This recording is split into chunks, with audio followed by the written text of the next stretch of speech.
আব্বুর সামনে আসো। আচ্ছা এখন আব্বুরে ধরো, আব্বুর কপালটা ধরো তো, কপাল ধরে একটা চুমু দাও আব্বুর কপালে, একটা চুমু দাও না। তোমার তো কত চুমু দিছে, সত্য ওরা বলবেন এরকম চুমু আপনার সন্তানকে দিচ্ছেন না। দুইটা হাত ধরো, বলো আব্বু আমার জীবনে যদি আমি তোমার কোনো কষ্ট দিয়ে থাকি এই মুহূর্তে আমার ক্ষমা করে দেয়। বলো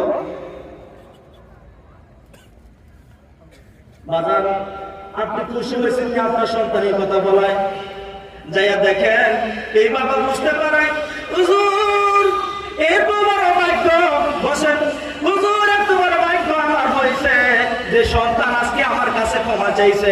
বাজারে সন্তানটারে কেন ক্ষমা চাওয়াইলাম? কারণ সে আলেম হবে, বাবার কাছে মার কাছে যদি ক্ষমা নিতে পারো আর কারো তোমার দরকার নাই, মা বাবা ক্ষমা করে দিলে আমার আল্লাহ তোমার আলেম বানাই দিব। জোরে জোরে কন্যা সুবহানাল্লাহ। বাজারে আলেমটারে আমি এই জন্য আজকের অনুষ্ঠানে আমি আল্লাহ পাক কবুল করছে।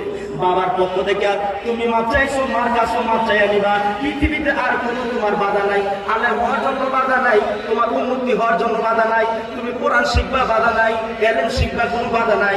আমার আল্লাহ সব দরজা খুলে দিব। জোরে জোরে কন্যা সুবহানাল্লাহ।